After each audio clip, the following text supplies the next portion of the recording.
पंचगंगा नदी तीरावर राबाडी रान येथे महापालिकेने 4,80,00,000 रुपये खर्च करून बॉटॅनिकल गार्डन उभं केलंय। मात्र पंचगंगा नदीला आलेल्या महापुरामुळे बॉटॅनिकल गार्डनची दुरावस्था झाली आहे। रोपटी कोंबून गेले, बैठक व्यवस्था, विद्युतीकरण कामाचं नुकसान झाले।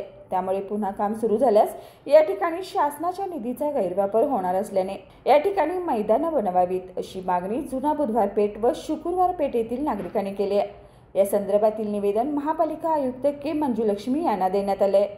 यावेळी बोलताना सामाजिक कार्यकर्ते सुशील भांदेगिरे म्हणाले, आज जुना बुधवार पेठ शुक्रवार पेठेच्या वतीनं पंचगंगा नदी होणारे बॉटनिकल गार्डन संदर्भात कोल्हापूर महानगरपालिकेचे आयुक्त मंजुलक्ष्मी मॅडम यांना निवेदन देण्यात आलं आणि या ठिकाणी मागणी करण्यात आली की या ठिकाणी जुना बुधवार पेठ आणि शुक्रवार पेठेला खेळाडूंसाठी मैदान व्हावं। मुळामध्ये या ठिकाणी एकाला 2 बागा आहेत, पिकनिक पॉईंट आहे, पेरूची बाग आहे खर्डेकरांच्या जागेमध्ये। या दोन्ही बागा असताना तिसरं आरक्षण या ठिकाणी बॉटनिकल गार्डनचं बागेचं टाकण्यात आलं आहे।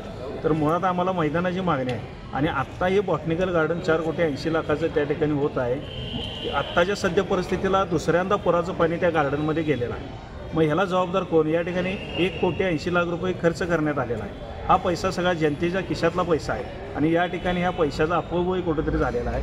हेच बॉटनिकल गार्डनचा पैसा तुम्ही दुसऱ्या ठिकाणी बाग करू शकता, पण या ठिकाणी जे मैदान आम्हाला हवं आहे ते तुम्ही आम्हाला द्या, ही मागणी आम्ही आयुक्तांना केलेली आहे। आणि जर पुन्हा या ठिकाणी बॉटनिकल गार्डनचं काम सुरू झालं तर आम्ही या ठिकाणी सर्व बुधवार पेठेतील नागरिक हे काम बंद पाडू असा इशारा आयुक्तांना आम्ही दिलेला आहे। या प्रसंगी अनिल पाटील, महेश कदम, शशिकांत जाधव, अभिजित बुक्षे, रणजित शिंदे, किसन पाठोळे आदी उपस्थित होते।